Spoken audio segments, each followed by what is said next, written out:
in Anchorage, we're in the 3rd Judicial District.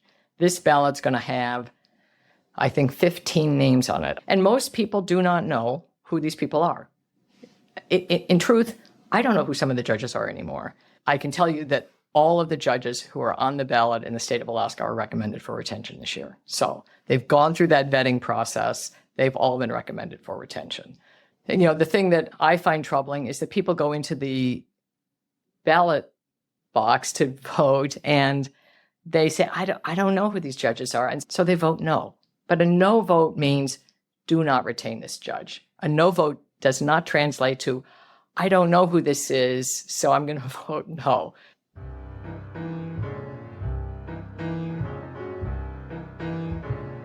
Welcome to the East Anchorage Book Club. I'm your host, Andrew Gray. The purpose of this podcast is to tell the stories of Alaskans of interest and importance. Today, our guest is retired Alaska District Court Judge Elaine Andrews. She moved to Alaska in 1976 immediately upon graduating from law school. Her first job was with the Alaska Judicial Council, which is tasked with vetting new judges and with deciding whether or not to recommend sitting judges for retention. The reason why she's on the show today is to discuss the judge retention process. When you go to vote for President of the United States on November 5th, there will be 15 judges listed on that ballot. We want you to understand who those folks are and why they're there. Judge Elaine Andrews, welcome to the podcast. Well, thanks. I'm delighted to be here. Tell us where you grew up. I was born and raised in the San Francisco Bay Area, in San Francisco, to be precise, a 3rd generation San Franciscan, and was raised there, went to school through college and law school in California, and came to Alaska. I'm going to stop you really fast. Did you grow up in a family of lawyers? Absolutely not. My dad was a sheet metal contractor. He was a son of Italian immigrants. He was actually raised in an orphanage. His mother died early, and he and his brother and sister were raised in an orphanage until the oldest daughter was old enough to come home and bring the younger kids home with her. And he became a sheet metal apprentice and was in World War II. And he came back and married my mother, who was an Irish Catholic gal from the same neighborhood. And they got married, and I am one of 5 daughters. And so that was my upbringing. My dad was not a college graduate. And I think because his mother died early and he was in an orphanage, he wanted to make certain, as he told us, in case something should happen to your husband, you need to have an education beyond high school. That was his goal for his daughters, so that if they had children, their children would not end up in an orphanage. All of my sisters ended up being college graduates, and some went on to professional degrees beyond that. In fact, most of us did. Are you the only lawyer? I'm the only lawyer. I have a sister who's a dentist. I have a sister who's a nurse practitioner who then became a wedding dress entrepreneur and became very successful in that. And another one is a PhD nurse, and the other one is a nurse too. So they're all medical except me. How did you end up in Alaska? My dad came to Alaska. He had friends, iron workers, who were part-time fishermen out in Bristol Bay. And so really, as a little girl, I remember my dad would go out to Bristol Bay with his friends, not as a commercial fisherman, just to go on the boats with them. So he came back with stories and pictures. And so Alaska was actually very early in my memory. And when I was in law school, let's just say I wasn't enamored with law school and what the prospects were of living my life in a library in downtown San Francisco. And I had a roommate who dropped out of law school and came to work for the legislature in Alaska. And so I came up to visit her, and I sailed into Juneau on a sunny day.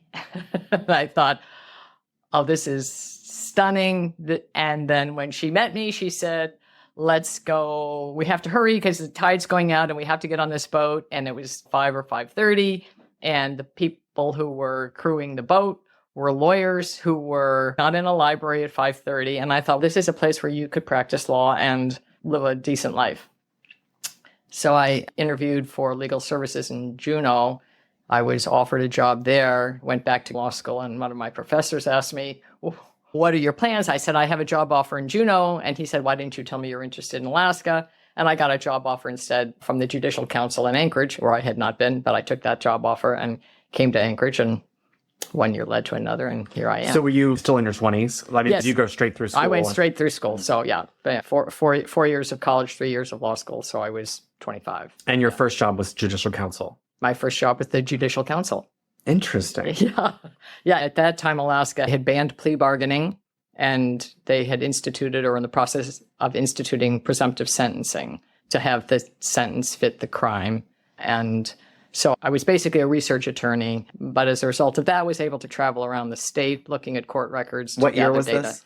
1976. Okay. I came up in August of 76 and worked for the council until 78. And for folks who don't know, what is the Judicial Council? What does it do? The Judicial Council is a constitutionally created agency that evaluates judicial applicants for appointment and also evaluates sitting judges for retention and performs studies for the improvement of the administration of justice in Alaska. That's their three-part obligation under the Constitution.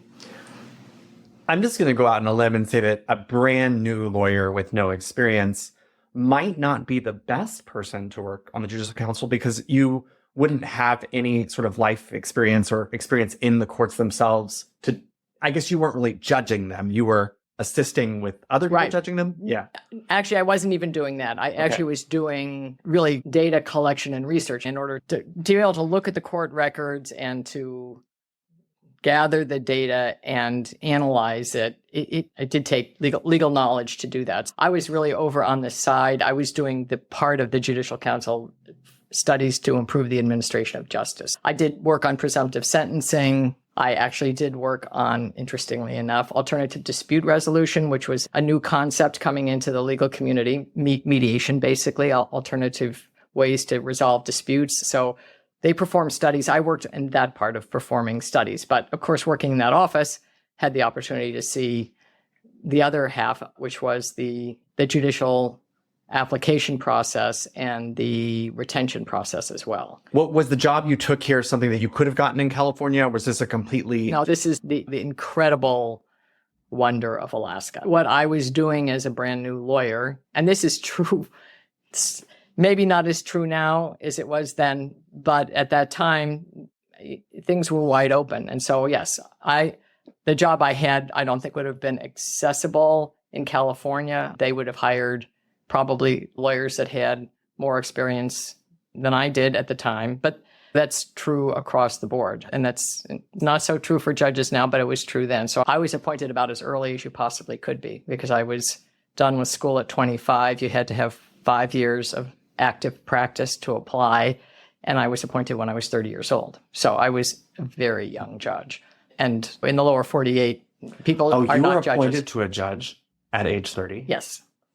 Wow. Yeah. Talk about something that is unlikely to happen anywhere else. So you worked for the Judicial Council and then you went out and did other work as a lawyer? Yes. So I had a couple of years at the Judicial Council. I worked as a public defender for several years, and then I was in private practice for a short period of time. All in Anchorage? All in Anchorage, yes. Mm-hmm. Although, as a public defender, you didn't just work in Anchorage. You had to go out to other places in the 3rd Judicial District. I tried cases in Dillingham and Cordova and Valdez and Palmer and Glen Allen and places like that. You came from a family that had a lot of medical people, or your sisters. Uh-huh. Why did you want to be a lawyer? When I think back about it, because there were no lawyers in my family. My dad was in construction, but I think because it was clear to me that in order to have some control over your life, you need to understand what governs your activities. And I just found that sort of fascinating. I graduated with a degree in criminology and psychology, so I was interested in that aspect of the law as well. I was not someone who, grew up wanting to be a lawyer. I backed into it. And I wasn't someone who grew up wanting to be a judge. Backed into it. What I heard was that you weren't that excited about spending your life in San Francisco, like in a library or in a closed office. And that's why you were excited about coming to Alaska. So it sounds like maybe once you got into law school and saw like what a lot of people were doing, that you wanted something different. Yes, I wanted something different. I wanted something more dynamic, something more people-oriented rather than just academic. And that's a reason why I never applied to the appellate courts. It's a very academic position. I really like the trial courts. I like dealing with the public. I like dealing with people and trying to be a problem solver and doing it directly. And Alaska gave me the opportunity to do that. Why did you decide to apply to be a judge when you were 30?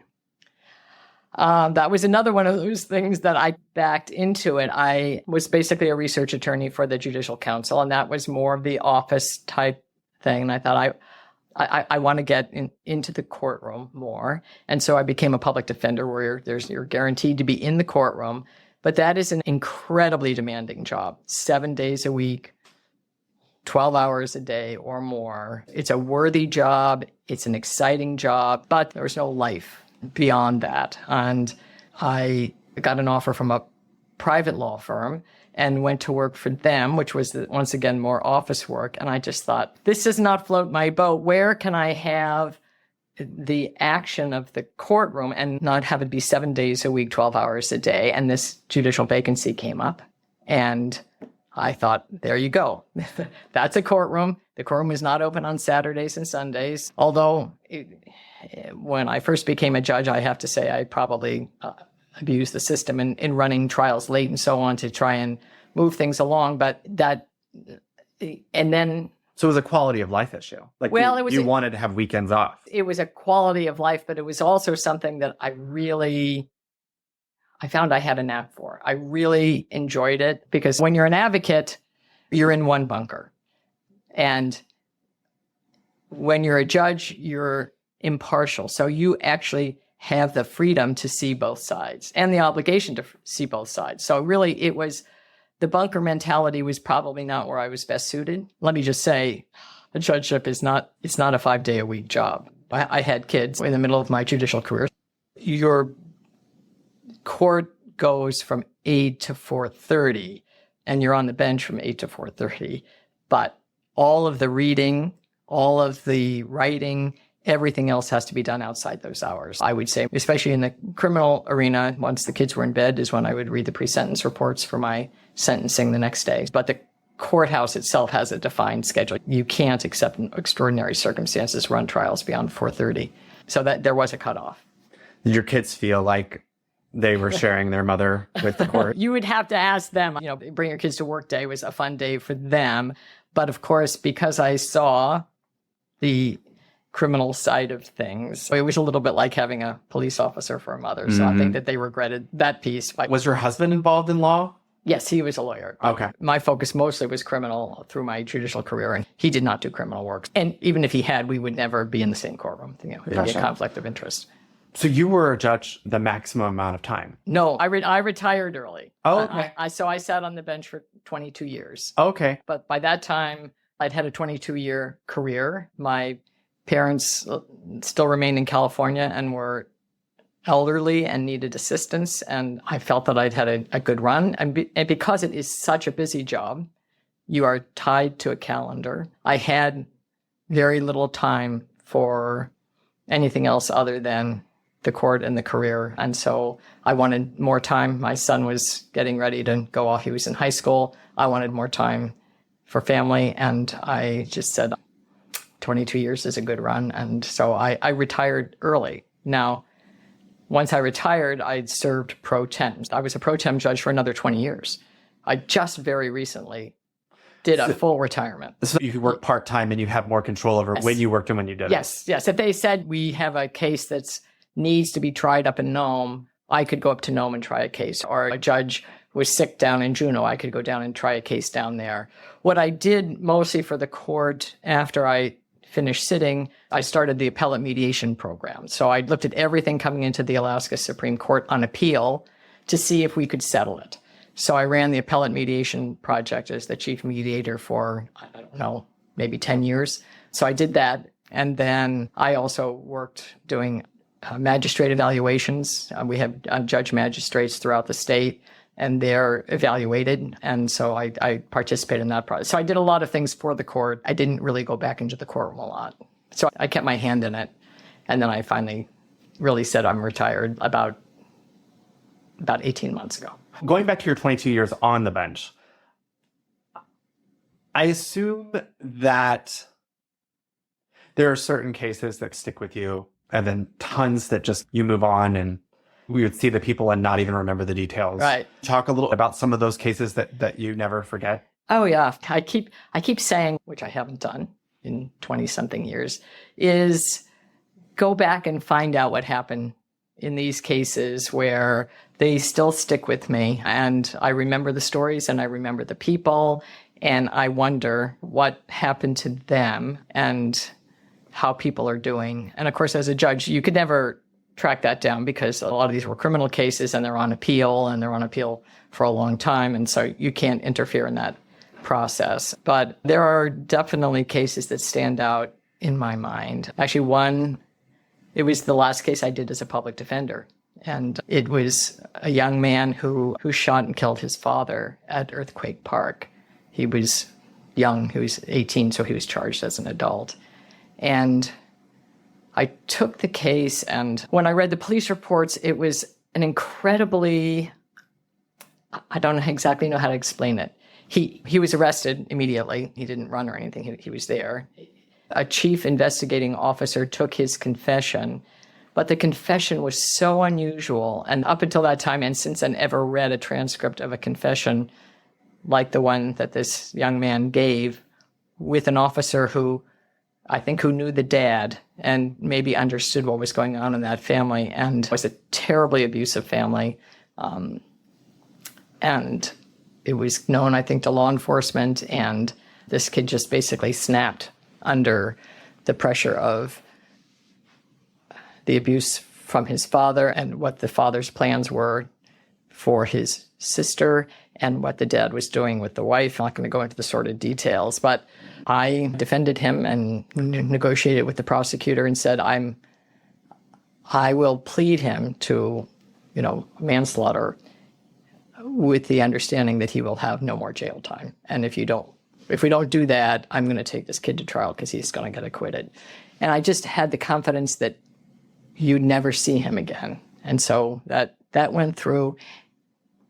And to this day, there's never been a traffic ticket. He was someone who was like a critical turning piece for me to see that. I've also had horrifying cases where I really said on the record, I see no chance of rehabilitation. I see no humanity.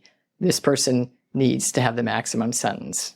Although I never denied anyone parole, because I always thought maybe at some point in our medical breakthrough, we could find out what's wrong with these people's brains and help them. But there were some unspeakably tragic cases. Those stick with me. Did you ever see attorneys make critical mistakes that really bothered you because you knew you could see that they're making a mistake that's going to potentially influence the verdict in a way that you didn't like? I don't know. Yeah. I don't know if I'm asking the question appropriately, but I'm just saying I feel like you're sitting up there and you could see, why isn't she asking this question? Or why are they not pursuing this line? Why are they not cross-examining? Yes. How are they letting this stand? Yes, of course. That's where you just grip your hands underneath the bench and just think, well, they asked the question, but they didn't listen for the answer. If they'd listened for the answer, they would follow up with the next question. But they had a plan. They had a plan and they weren't listening. But of course, having been a trial lawyer, I understand that. It's like you're trying to get through your questions and you know where you're going. And sometimes if you don't listen carefully, you've missed an opportunity. It's an adversarial system. And you need to ensure that there's a fair trial. You can't let inadmissible evidence in that's going to affect the outcome of a case. You don't step in to help the other side, but you do want to protect the record so that whatever the decision is, it's not going to get reversed, because people don't understand this too. When a case gets reversed, it doesn't mean that the person goes free. It means there's a retrial, which is enormously difficult for the people who are involved in these criminal cases, the victims. They're starting all over again. They're starting all over again, and it's certainly a drain on the systems. You do have to keep people inside the guardrails, but you can't say, oh, why did you ask him this question? Why did you ask him that question? And as somebody who hasn't been in the trial room, can you ask a question? I could ask a question if I needed to understand something. If I thought that the explanation was unclear, and that tends to be more, I would only generally ask questions if there was a a complex scientific question, maybe something about fingerprints or DNA or something, and I didn't understand what the person was saying. So I figured if I didn't understand it, I don't think the jury did, but it was to just clarify a factual statement so that it was understandable, but not to challenge it in a cross-examination kind of way. Because it's the jury decides. If I'm trying a case without a jury, that's a completely different story. Then I'm the decision maker, and I really need to understand everything, and I need to make certain that what the person is telling me is credible, and I want to find out if they're credible. So I'm much more active. But if you have a jury, you're not as active. It's the lawyer's job. And whose decision is it whether or not to have judge trial or jury trial? It's the lawyer's decision. And I would say in 99.9% of criminal trials, there's a jury. Occasionally, there will be a judge-tried case, but that's because there's a dispute in the law, some legal gray area, and that's why you might have a judge and not a jury. But most criminal cases, the law is pretty straightforward and the facts are what's in contest, and that usually is a jury decision. You just said a couple of moments ago how you had some cases where you felt that there was no rehabilitation possible and you wanted the maximum sentence. Right. Did you ever have to suppress evidence? Of course, especially in serious criminal cases, which were basically the latter half of my career. There's almost always pre-trial motions. If a case is going to go to trial, there's going to be a pre-trial motion to suppress evidence, to suppress a confession, to limit testimony, to contest the validity of scientific evidence that's coming in. So there's a lot of pre-trial work that gets done. And sometimes evidence does need to be suppressed because it was gathered illegally, or it's not scientifically valid such that it should be presented to a jury. So yeah, that has to happen. And lawyers need to find that out before the trial starts so they can arrange their presentation of proof with or without the evidence that they thought they had. So it's an important part of that trial process, which is why it takes a long time for the cases to go through the system. I'm thinking that, again, back to these issues of wanting the maximum sentence, that you as the judge have seen the suppressed evidence.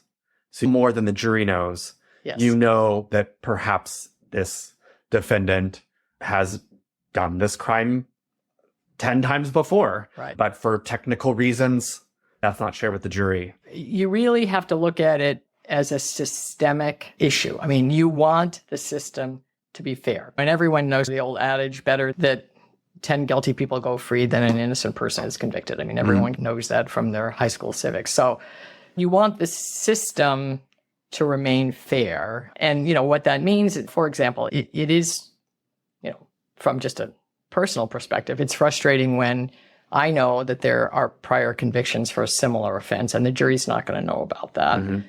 And not always. Sometimes it's admissible for one reason or another, oftentimes. And that's because we say we want the jury to decide what happened here. Is there sufficient evidence in this case to convict this person beyond a reasonable doubt? And that's the focus of this crime. It's not, is this a good guy or a bad guy? The question is, did this person commit the crime and has the state proven it beyond a reasonable doubt based on the evidence? So if you bring in other things that are not pertaining to that question, then you've got a system that isn't going to do what it's supposed to do. There's a balance, of course, and in all honesty, most cases end up in a conviction. There's occasional acquittals, certainly. The system does get tested, and it is a good thing that acquittals occur in cases where they don't have sufficient evidence. But when it comes to the sentencing, which is not the jury, it is the judge has all the information. The judge has the prior record. The judge has the prior bad acts. The judge has the pre-sentence reports are pretty lengthy, and you'll see whether rehabilitative efforts have been made and failed or whether this is a first time. You get enough to help you try and make the right decision on sentencing. I forgot about that. So a prosecutor doesn't bring a case forward unless they think they're going to win. They are ethically bound not to charge someone that they think they can't prove the case beyond a reasonable doubt. They have an ethical duty. And most cases end in a plea deal of some sort? Most cases end in a plea deal, yes. Yeah. It seems like folks can be pressured into taking plea deals where they admit guilt when they weren't. Do you think that's as common as people think it is? And because it seemed like an easy way out to admit guilt to this lesser crime, then I can go home today and go return back to my life, even if you didn't. Right. How big of a problem is that? It certainly is a problem. I think where you see the plea deals where that ends up being a major issue is when someone is charged with a serious crime, and let's just say, I'm going to make this up, first-degree murder, and the penalty is 99 years in jail, and they truly believe they're not guilty of first-degree murder, but the facts don't look very good. They didn't intend to kill the person, which is an element of first-degree murder.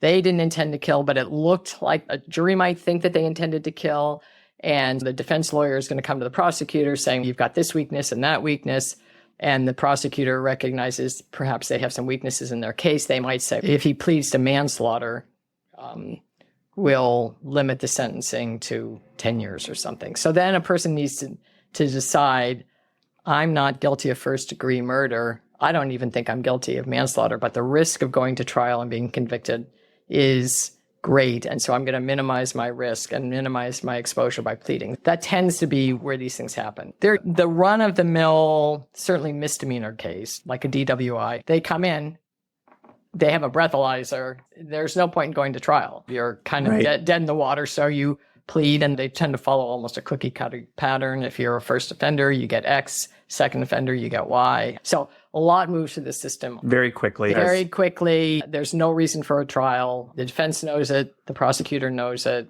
The plea situation tends to be if there's great exposure or a belief that someone's being overcharged or there's some weakness or some extenuating circumstance. Yeah. So the prosecution and the defense negotiate a plea deal. Yes. How common is it for the judge to say, I don't accept this plea deal? Or does the judge always accept the plea deal? It's not common. I have rejected plea deals. What's the reason why you would reject a plea? I would say mostly because it probably was too lenient a sentence. I didn't understand. Judges do not have anything to do with the charging. So you can't say, I reject the plea deal because I think this should be a first-degree murder charge. Judges don't have that authority. It's that prosecutors who bring the charges. The judges have nothing to do with that. But so the judges, once the prosecutor has decided we're doing manslaughter, we're not doing first-degree murder, that's done. That's done. You don't have the ability to say, no, this is, I want you to charge first-degree murder. Judges don't do that. You can't do that. There's a separation of power there. But let's just say first-degree murder and they call it manslaughter. They've now charged a person with manslaughter, and then they have a very de minimis sentence. You can reject it saying, this is the most serious manslaughter I have seen. What is the reason for this very moderate or low sentence? Now, there may be a very good reason for that. And a judge who has experience is going to ask, why are you recommending this? Tell me, because I can't accept that low a sentence unless there's some reason why I should, and you have to explain it to me. And sometimes even when they explain it, they'll say, I reject it. You'll have to go back and negotiate. I'm not going to accept this sentence. So the negotiations between the prosecutor and the defendant can happen off the record. But, totally off the record. But when they present to you and you say, why is this? That's on the record. Yes. And it can happen any number of ways. It's up to the judge, too, to say, I think this is too low because da-da-da, da-da-da, da-da-da, and da-da-da. And then they may say, we'll renegotiate and not tell you anything more.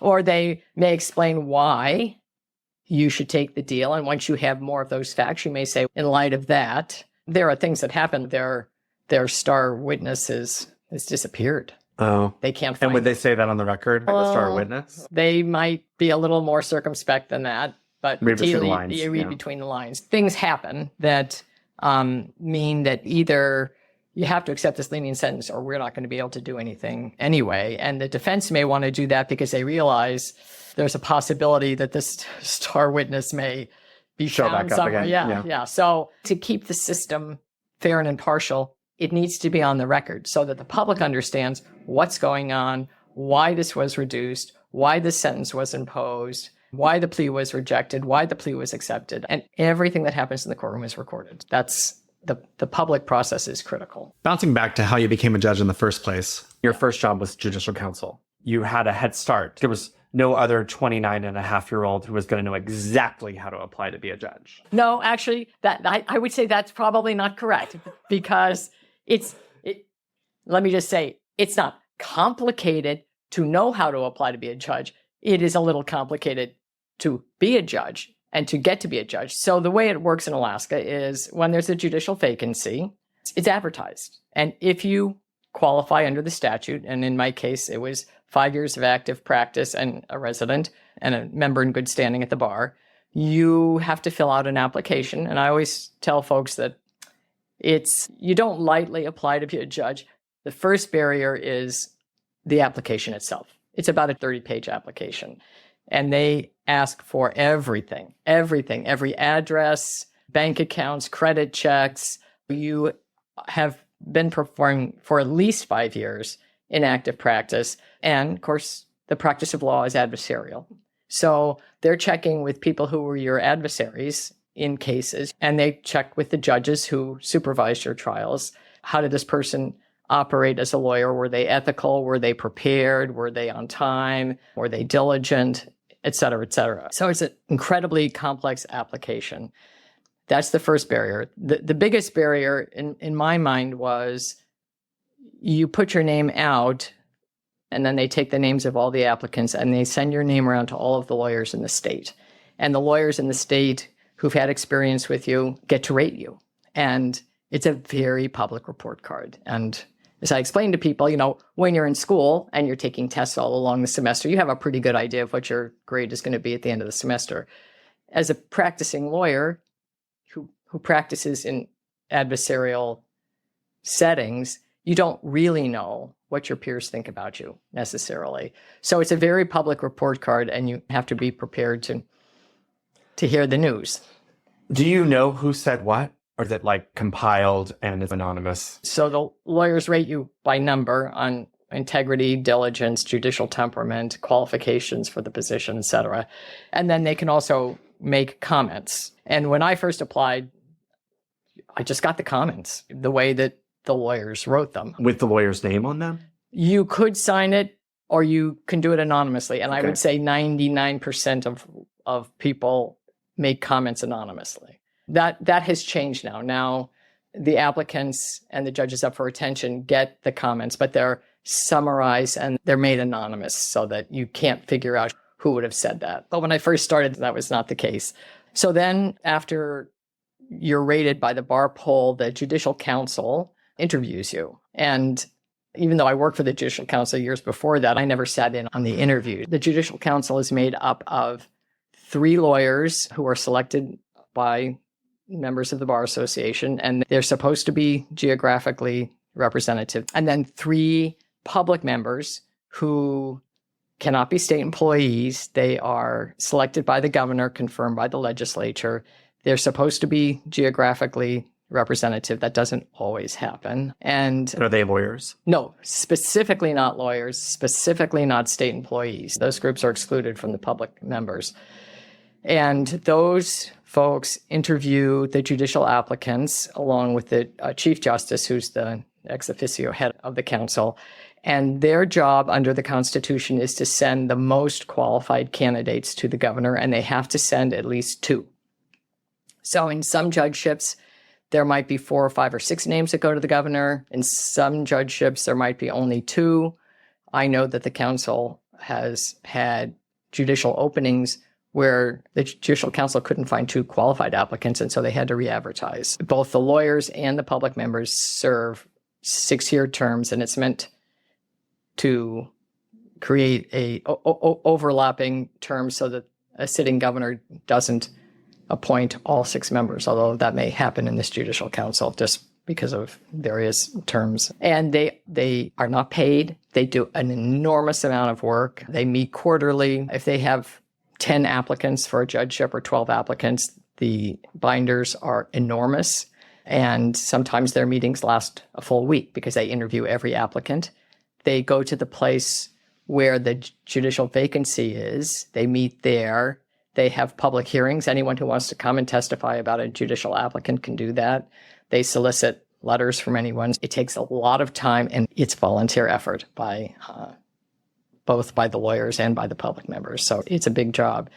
And then they send the names to the governor, and then the governor appoints. And unlike the federal court, judges in Alaska are appointed for a term.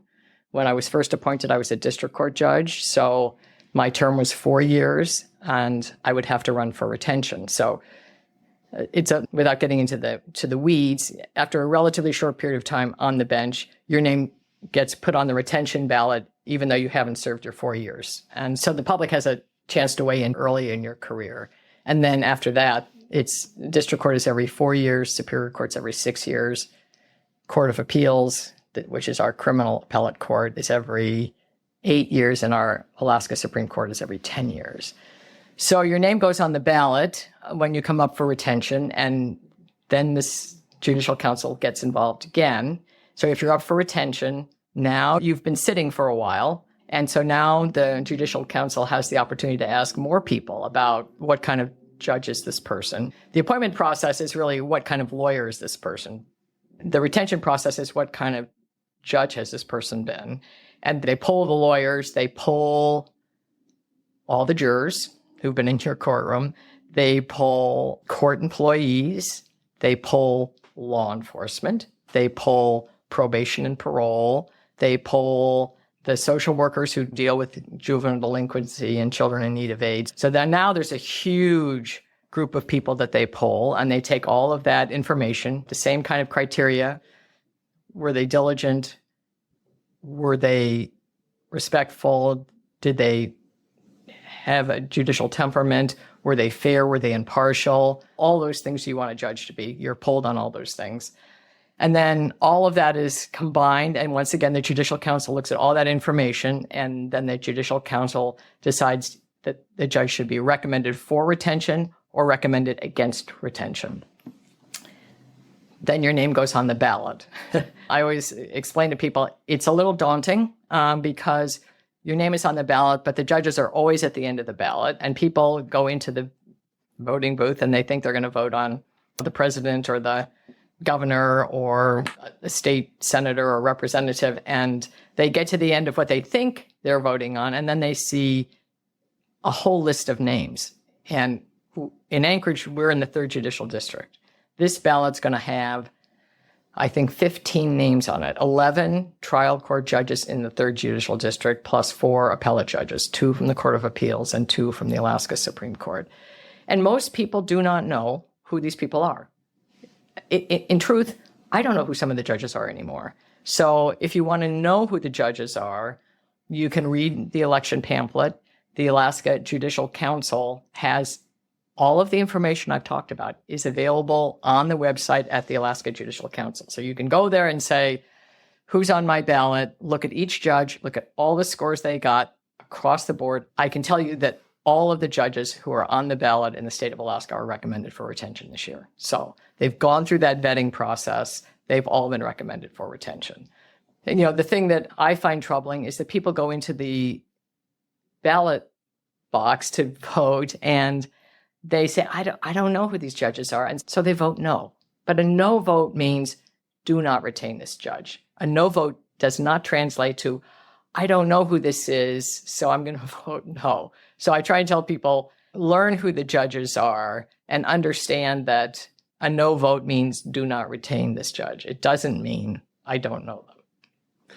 I've always just defaulted to vote yes, because they were all recommended for retention. And so if you trust the process, then you just vote yes. Yes. Some people are interested and some people are not. And I can't fault that approach because if a judge is recommended against, you will know about it. It doesn't How happen often? It doesn't happen that often. But it has happened. Oh, it definitely has happened. In fact, my vacancy when I first applied was a judge who just retired early and didn't want to serve in that position. So I took that vacancy. The next two vacancies that came up on the district court were judges who were on the ballot for retention and lost their seats. They were recommended against, and the public voted against them. And so that created two vacancies. There's probably been a half a dozen judges that were recommended against. And what are the most common reasons why the Judicial Council would recommend do not retain? It's usually an ethical lapse of some kind or a diligence lapse. They're just not getting the work done. The court process itself is meant to be slow and deliberate. And we've, of course, had terrible problems because of COVID. Nothing could move, although the court did amazing things to adapt to try and get cases moving by putting everything online and videoing all the court proceedings. But we're in a backlog.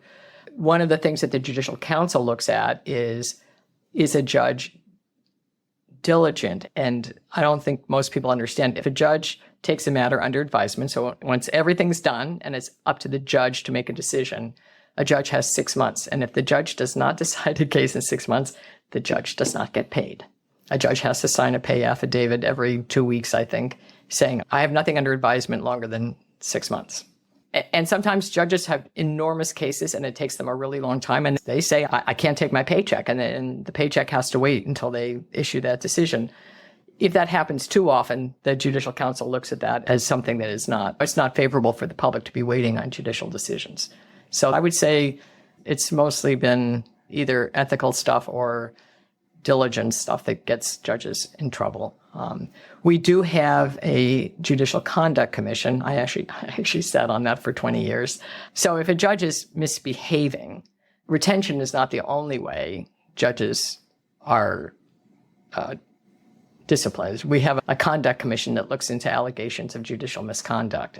It's a very vigorous process, again, and it also has lawyers, judges, and the public on that conduct commission. They take care of problems too. It seems like there'd be some overlap there, that if you're a judge who's been found guilty of judicial misconduct or suffered consequences for judicial misconduct, that might be somebody who's going to be recommended against retention. Correct. Yes. And all of those things, once that happens too, it ends up being in the papers. Mm-hmm. All of our judges, from the Chief Justice down to the newest district court judge, are all subject to the same code of judicial conduct, unlike the federal system, which of course people have been reading about. And the U.S. Supreme Court does not have. Yes, that is not true in Alaska. We have a very vigorous enforcement system. In the early years of the state, I believe that most folks voted to retain judges by a pretty large margin. Yes. But as the years have gone by, the numbers have gotten less and less. And I believe that some folks feel that we're kind of in the danger zone where the way the numbers are going, that at a certain point, we're going to start not retaining judges for no good reason, other than the public just doesn't understand what they're doing. I cannot disagree with your analysis, which is why I spend a lot of time talking to groups about how we select judges. It's incredibly in-depth vetting for judgeships, and then the public can weigh in on the retention, and that's an incredibly deep process as well. And that process, because it's so deep to begin with for the appointment process, we rarely have problems in the retaining process, although it happens.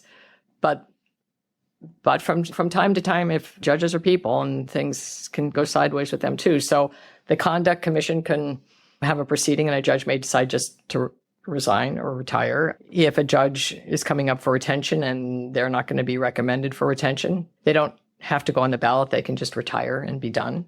So we winnow out problems even before it gets for public vote. So there's a scandal and a judge fears that they're not going to be recommended for retention, that there's going to be a problem. They can resign and not be on the ballot at all. Exactly.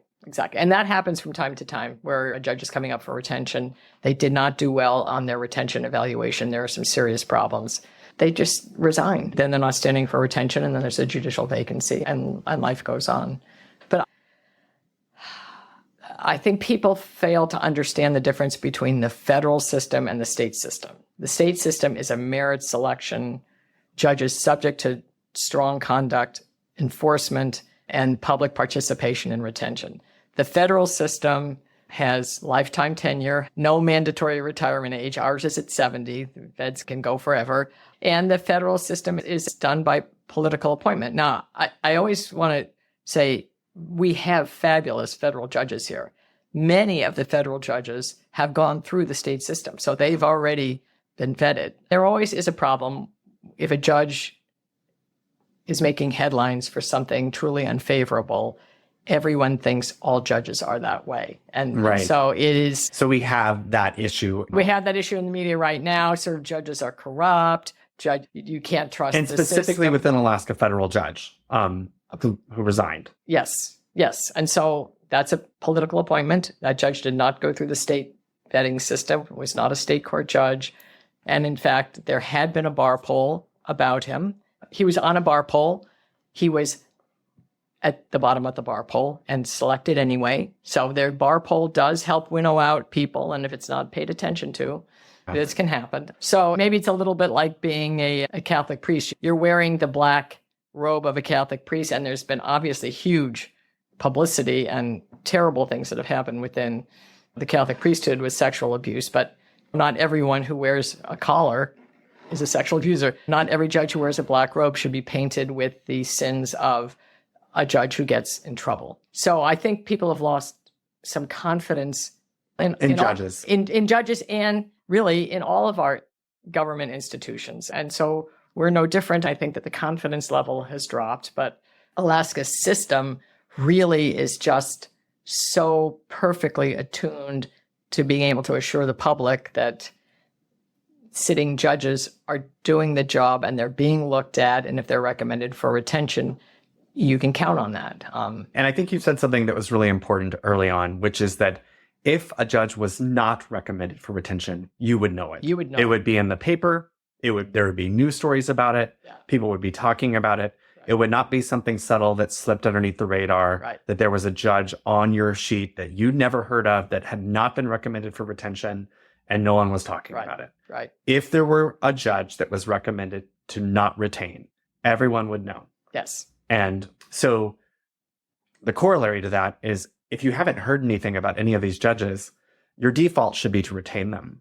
That's my personal opinion, yes, because or you should do the deep dive and go to the Judicial Council website and research and make your own decision. But if you don't want to do the research, I have confidence that the Judicial Council has done the research for you, and their recommendation in this election cycle is to retain. Do you think there's any part of the Alaska Constitution that folks don't understand that they should? Actually, I think it's a fabulous constitution. It is incredibly well thought out and had the benefit of 58 other state constitutions that they had the ability to look at. Tom Stewart was someone who was a brilliant lawyer and really led the research that led to that constitution. And I think it stood the test of time. I'm trying to think of any tweaks I would want to change. Really nothing that comes to mind. I attended a Council of State Governments conference in Portland in July, and there were judges there who were speaking on the panel, and they were talking about how in Wyoming, judges had been consulted on a drug court system. Oh yeah. And the reason why my brain was exploding is because legislators were talking about, I called the judges that were doing these cases and talked to them about what we could do to make things work better. And I thought, we've never done that. I have never, ever thought that my office would call a judge and say, hey, can I talk to you about what's happening in your courtroom right now and the statutory changes that we should be making that would make your courtroom work better? And I don't know if you've ever heard of that or if you've ever done that or if there's any limitations in Alaska to us doing that.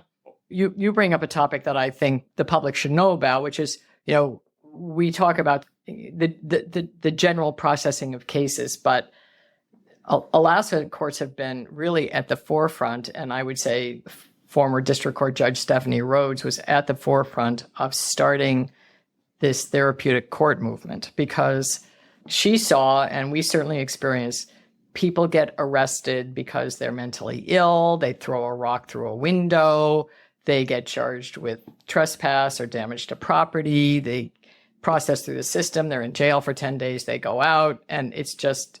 And they do it again. They do it again. And as a district court judge, I knew these people by name. I'd see them every couple of weeks. And we cycled people through. It was not a good process. And so she started the mental health court and took these repeat offenders who suffered either from substance abuse or mental health issues, or both, usually both. They were arrested and they said, do you want to be in this therapeutic court? We can get you a social worker. We can get you a mental health worker. We can get you a misdemeanor probation officer. We had no probation officers for misdemeanors.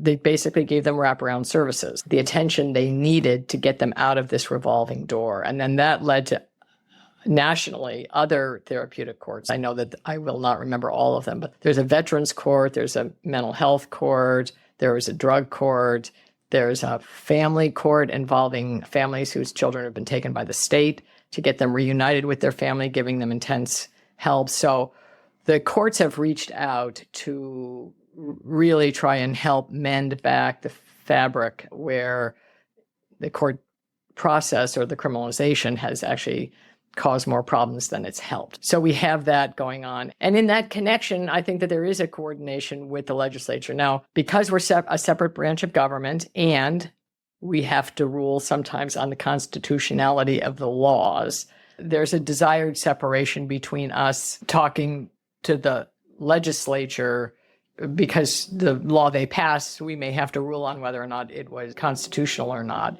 But it doesn't prevent dialogue. Earlier in my career, I think I had legislators sit on the side on the bench with me to watch and see how the process goes, to inform them about what we're doing and how we're doing it, so they can see how the laws that they're passing are implemented in the courtroom. So there's overlap for sure. And I think the more knowledge each side has of the other branch, the better it is. That's really good. That gave me some ideas. Okay. Judge Elaine Andrews, thank you so much for being on the show today. Thank you. It was a pleasure. Thank you, listeners. If you like what you heard, please subscribe, rate, and review us. To contact me, email rep.andrew.gray@akleg.gov or call my office at 907-269-0123.